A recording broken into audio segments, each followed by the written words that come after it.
Good morning, everyone. This is Monsur from Swami Vivekananda Inter College, गागरका घाटा, संत Kabir Nagar. Dear students, आप लोगों का ये जो फर्स्ट मंथली टेस्ट अक्टूबर 2020 में हो रहा है, इसमें आपको शामिल होने के लिए बहुत बहुत बधाई।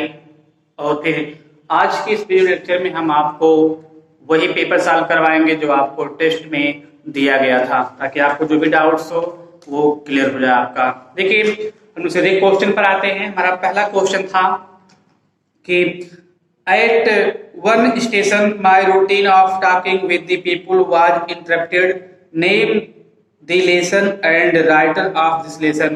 देखिए, इस पेपर में आपको सिर्फ एक वन वर्ड में आपको आंसर देना था, और कुछ लोगों ने उसको क्या किया है कि उसका आंसर बकायदे लिख करके दिया है, 1 और 2 लाइन में दिया हुआ है। खैर, दोनों अच्छे हैं, लेकिन आपको ये बताया गया था कि इसमें आप लोग 1 वर्ड का ही प्रयास करेंगे, 1 वर्ड में आपका आंसर हो जाए, ठीक है ना। तो चलिए, अगर आप दोनों तरफ लिखे हैं तो दोनों सही है। कुछ लोगों ने गलती भी किया है, खैर कोई बात नहीं, वो लोग अपने आप को इम्प्रूव कर लेंगे, सही कर लेंगे। तो हम लोगों का जो पहला क्वेश्चन था वो ये था कि at one station my routine of talking with the people was interrupted, name the lesson and writer of this lesson. करा कि इस किस पार्ट से लिया गया है ये लाइनें, उसको बताइए। और दूसरा ये कहता है कि इस जो लेसन है इसके राइटर कौन है। तो देखिए आप लोग, इसके जो लेसन के नेम है वो ये है, a girl with a basket. और इसके जो राइटर हैं कौन है, इसके जो लेसन का नाम है वो क्या है, लेसन का नाम है a girl with a basket. और जो राइटर इसके हैं वो हैं William C Douglas, William C Douglas. कौन है, विलियम सी डगलस। आपको इस तरह से आंसर देना था, जो आपका लिखा क्या था, ये क्वेश्चन नंबर फर्स्ट का आपका ये आंसर हो गया, ठीक है ना। देखिए यहाँ पर तो जो आपकी लाइनें थी, ए गर्ल विथ ए बास्केट से ली गई हैं, और इसके जो राइटर हैं विलियम सी डगलस हैं, ठीक है ना। चलिए हम लोग अगले क्वेश्चन पर आते हैं।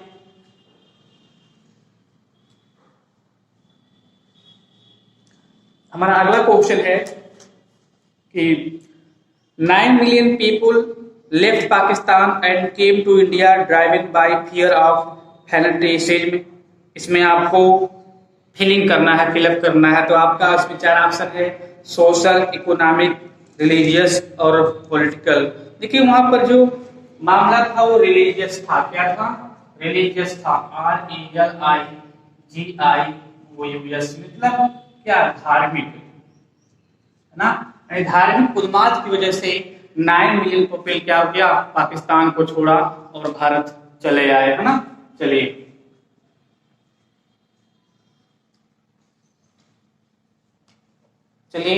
हमारा अगला जो क्वेश्चन है ये है कि who was the fellow traveller in the story written by A.G. Gardner. करा कि A.G. गार्डनर जो हमारे राइटर हैं इस लेसन के, एक फेलो ट्रेवलर के, उसमें उनका सहपाठी कौन था, है ना। तो आप देखेंगे उसमें उनका जो सहपाठी था वो कौन था, ए मॉस्किटो। यही था, कौन था, ये था। इसको हम आंसर में लिखेंगे अपने, है ना। चलिए हमारा अगला क्वेश्चन है, फोर्थ है, magnanimity has its limit, who said this. कह रहा कि magnanimity has its limit, who said this. इस लाइन को किसने कहा, इसको किसने कहा। तो आप जानते हैं ना कि जब राइटर एंग्री हुआ था तो उन्होंने इसको कहा था। और इसमें जो राइटर है कौन है, द ऑथर है या राइटर है वो कौन है, A.G. Gardener. A.G. Gardener, A.G. Gardener ने क्या कहा था, इस लाइन को कहा था।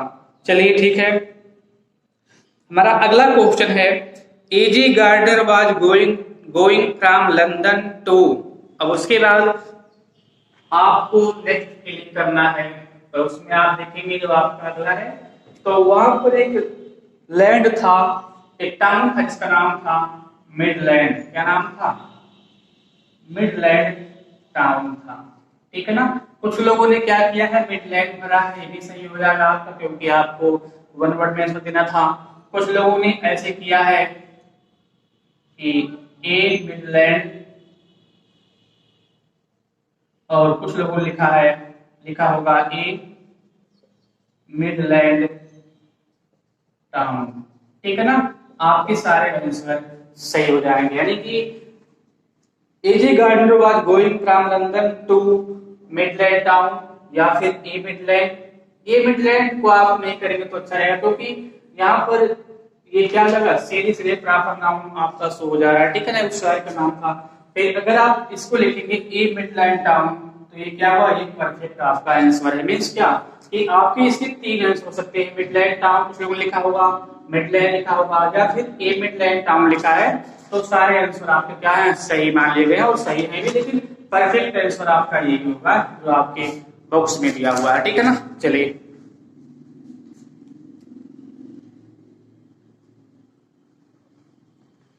आगे देखिए। हमारा अगला क्वेश्चन है 6 नंबर का। हमारा अगला क्वेश्चन है I do not know which of us got into the. उसके बाद आपको फिलिंग करना आगे आगे क्या होगा ना, तो आगे हम भरेंगे carriage first, CARRIAGE carriage first. Means डब्बे में सबसे पहले कौन आया था हम में से। और आपको ये बताया गया है, देखिए यहाँ पर जो विच होता है ना, विच से पूछा गया है, तो विच का मतलब क्या होता है, ये बताता है सिलेक्शन। यहाँ पर अगर ये रिलेटिव प्रोनाउन है, क्या है, अगर ये रिलेटिव प्रोनाउन होता है तो इसका अर्थ होता है जो या जिसने होता है ना, और ये यूज होता है नॉन लिविंग थिंग्स के लिए। लेकिन अगर यहाँ पर जो हमारा विच होता है, अगर ये नॉन लिविंग हो, क्या हो, नॉन लिविंग हो या फिर लिविंग हो, क्या हो, लिविंग हो, और इसके अर्थ क्या निकल रहे हो, कौन सा, क्या निकल रहा हो, कौन सा निकल रहा हो, या फिर कौन से निकल रहे हो, और क्या बताना हो, सिलेक्शन और चॉइस, सिलेक्शन और चॉइस बताना हो। तो वहां पर क्या होता है, तभी हम विच का यूज करते हैं सजीव के लिए। ठीक है ना, इसमें वही लिखा हुआ है I do not know which of us got into the carriage first, है ना, तो ये भरेंगे कैरेज फर्स्ट। आपको ये समझ में आ गया होगा। ये आर्ग्यूमेंट होता है रिलेटिव प्रोनाउन। ठीक है ना, चलिए हम लोग आगे बढ़ते हैं।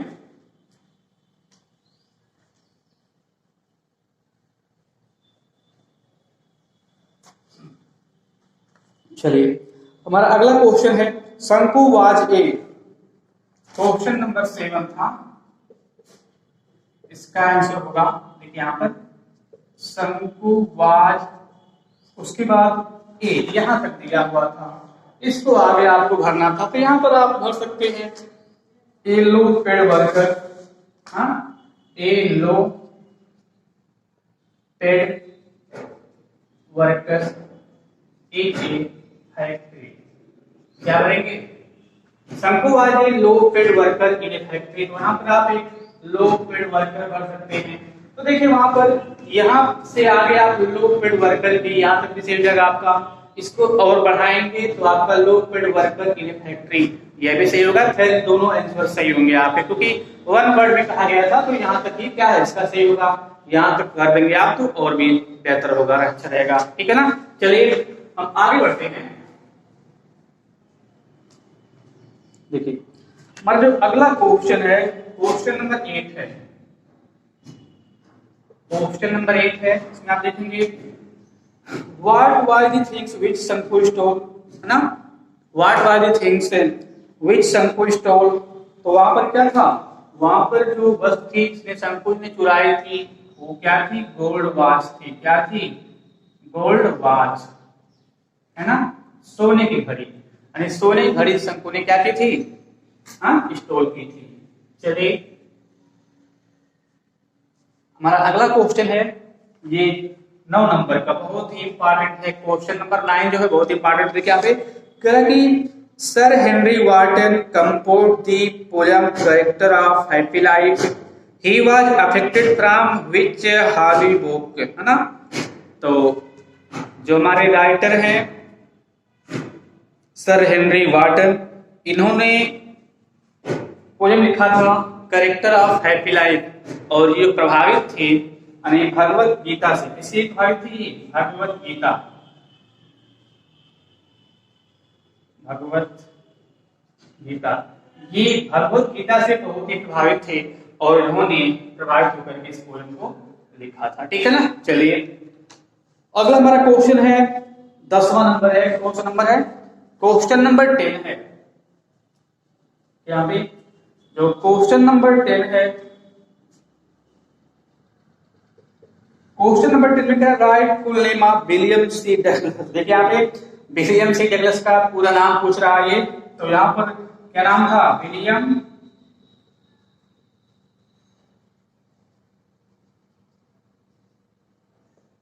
William Douglas. यहाँ पर तो पूरा नाम क्या था? विलियम कैम्पबेल डगलस, ये पूरा नाम था विलियम सी डगलस का। घर चलिए आप लोगों का ये 10 क्वेश्चन जो आपका पेपर फर्स्ट से था वो हो गया है। अब हम लोग आते हैं पेपर सेकंड पर। कहां पर आते हैं? हमारा पेपर सेकंड है उस पर आते हैं, उसके क्वेश्चन फर्स्ट को उठाते हैं। ठीक है ना। चलिए इसमें करा है सिंटेक्स, आपको पढ़ाया गया है और सिंटेक्स से आए हुए सारे क्वेश्चंस आपको बताया गया था। देखिए आपका है ऑलवेज, ऑलवेज स्पीक ट्रूथ, ये क्वेश्चन था आपका और इसको करेक्ट करना था। तो आप देखेंगे जो ट्रूथ होता है हर हमेशा ट्रूथ के पहले क्या होता है? दी यूज होता है। तो always speak the truth sentence क्या हुआ? अब सही हो गया आपका। चलिए क्वेश्चन नंबर फर्स्ट था। चलिए क्वेश्चन नंबर सेकंड है उसको देखते हैं हम लोग। His hairs are grey. His hairs are grey. आप देखेंगे जो हेयर होता है ना वो क्या होता है? सिंगुलर नंबर में यूज होता है, और जब सिंगुलर नंबर में होता है तो वर्ब भी आपकी क्या होगी? सिंगुलर नंबर में होगी। इसको करेक्ट करेंगे तो ऐसे करेंगे His hair is grey। और अब आपका सेंटेंस क्या है? ये सेंटेंस अब आपका सही है। चलिए 2 क्वेश्चन हो गया। हम लोग अब आगे बढ़ते हैं क्वेश्चन नंबर 3 की ओर। क्वेश्चन नंबर 3 की ओर आते हैं। I am short in money.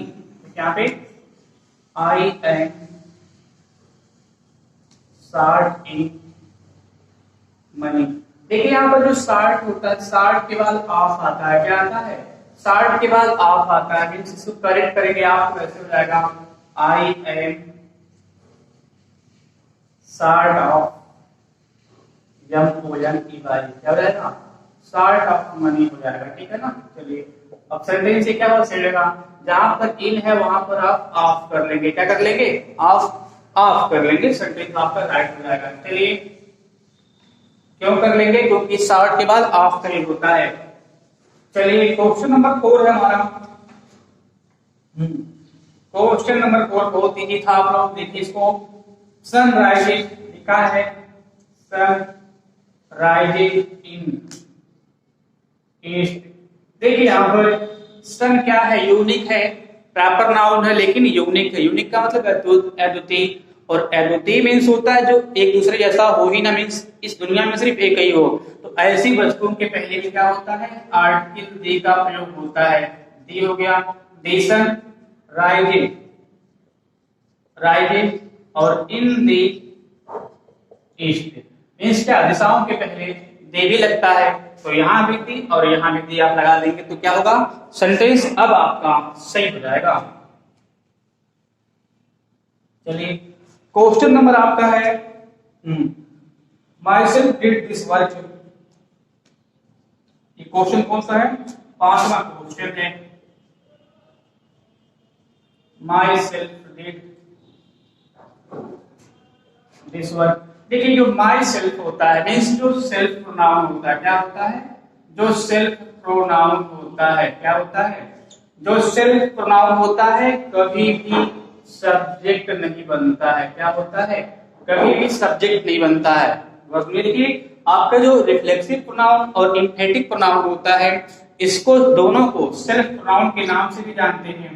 इन दोनों को कभी भी सब्जेक्ट नहीं बनाया जाता है। अगर सब्जेक्ट बनाया गया तो रॉन्ग होता है। चलिए, तो उसका लिए क्या होगा, अब देखिए, अगर इसकी सब्जेक्टिव केस की ओर जाएंगे तो ऐसे होता है आई, मी, माई और माई सेल्फ होता है। क्या होता है? My self, I, me, my, my self.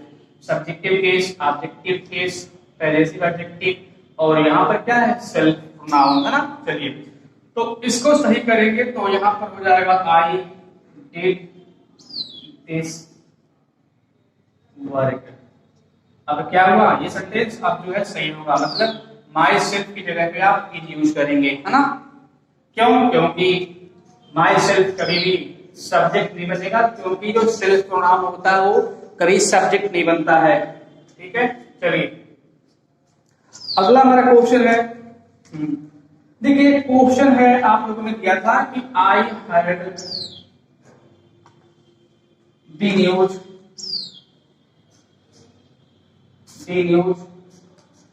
And our एगो। देखिए यहाँ पर इस सेंटेंस में कहीं भी कोई फॉल्ट नहीं, क्योंकि देखिए एगो है तो एगो यहाँ पर V2 है, V2 होता है तो एगो यूज होता है। मींस V2 का मतलब क्या? Past indefinite. पास्ट इंडिफिनिट में आप एगो यूज करते हैं। यहाँ आवर है तो यहाँ एन है, यहाँ भी कोई फॉल्ट नहीं है। मींस ये क्या है? सेंटेंस पूरी तरह से करेक्ट है। देखिए, इसके बिगड़े हुए रूप को आप देखेंगे तो इस प्रकार से सेंटेंस दिया गया होगा कि I have heard the news and our ego। Sentence इस तरह से दिया गया होगा। अगर देखिए इसको पूछताछ करेक्ट करिए तो इसको आप ऐसे करते हैं, क्योंकि देखिए यहाँ पर एगो है तो एगो में सिर्फ यहाँ पर क्या होता है? V2 यूज होता है। इसको निकाल देंगे, है ना। तो चलिए, ये सेंटेंस अपने आप में क्या है? सही, इसमें कहीं भी कोई गलती नहीं है। चलिए,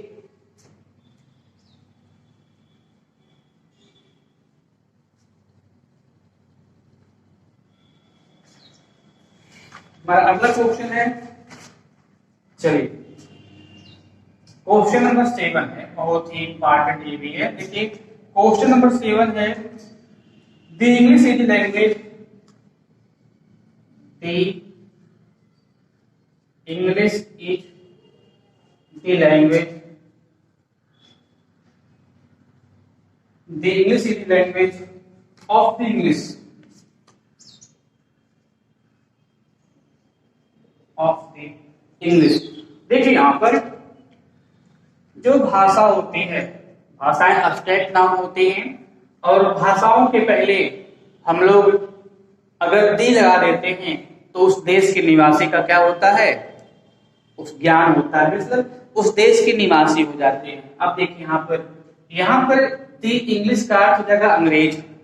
इसके आप सेल्फ देखेंगे, the English is the language of the English, यानी अंग्रेजी अंग्रेजों की भाषा होती है। तो यहाँ तो दी लगा है तो सही है, क्योंकि दी इंग्लिश का मतलब क्या हुआ? अंग्रेज। दी इंग्लिश का मतलब क्या हुआ? अंग्रेज। अब देखिए, किसी भी भाषा से पहले यानी किसी भी लैंग्वेज से पहले अगर आप आर्टिकल दी का प्रयोग करते हैं तो मतलब होता है उस देश के निवासी से। दी हिंदू कहा आपने, क्या कहा? दी हिंदी, मतलब क्या? हिंदुस्तानी हो गया, है ना। चलिए, और इस वजह से क्या होता है, यहाँ से आप इस लैंग्वेज के पहले दी निकाल देंगे तो देखिए यहाँ पर English is the language of the English, और सेंटेंस क्या होगा? अब आपका सेंटेंस ये बिल्कुल कंप्लीटली करेक्ट है, परफेक्ट हो गया। ठीक है ना। चलिए, तो एक बार दोबारा, भाषा के पहले, लैंग्वेज के पहले दे का प्रयोग नहीं करते हैं। ठीक है ना। चलिए, जो हमारा अगला क्वेश्चन है, अगला क्वेश्चन है मैथमेटिक्स।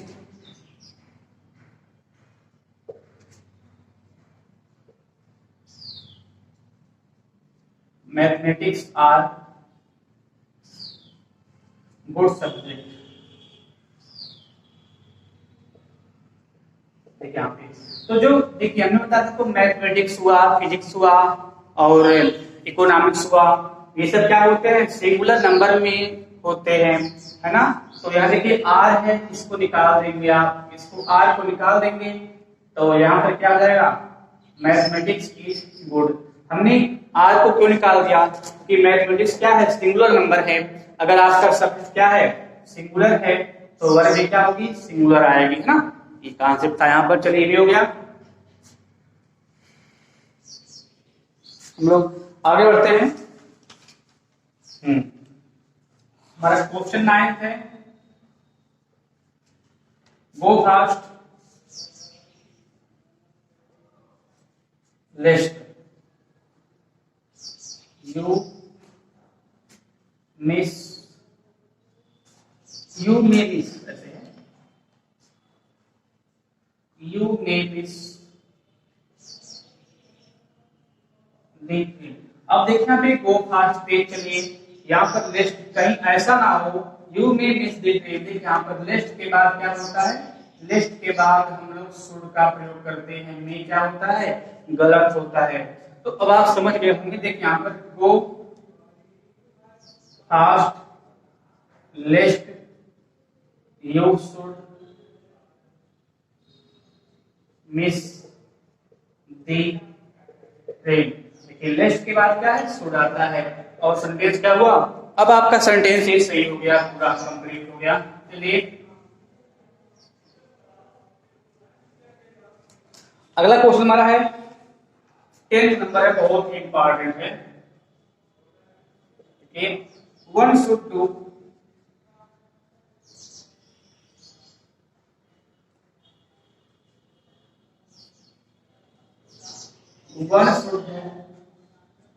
His duty. देखिए यहाँ पर इसमें क्या फॉल्ट है, यहाँ पे आपका जो वन है वो क्या है, इंडिफिनिट प्रोनाउन है। और अगर इंडिफिनिट प्रोनाउन वन होता है तो वहां पर जो आप एडजेक्टिव, पजेसिव एडजेक्टिव यूज करते हैं वो क्या होता है, वंस होता है। इसको करेक्ट करेंगे आप तो one should do once duty, बहुत इंपॉर्टेंट है। अगर वन सब्जेक्ट है तो वन से यूज करते हैं, हिज नहीं होता है। चलिए इस प्रकार से आपका फर्स्ट मंथली टेस्ट का पूरा जो क्वेश्चन पेपर था वो शांत करवा दिया गया है। अगर स्कूल खुलता है तो अच्छी बात है, नहीं खुलता है तो फिर हम लोग अपना अगला कार्यक्रम करेंगे इसी ऑनलाइन पढ़ाई के जरिए। तब तक के लिए नमस्कार, धन्यवाद।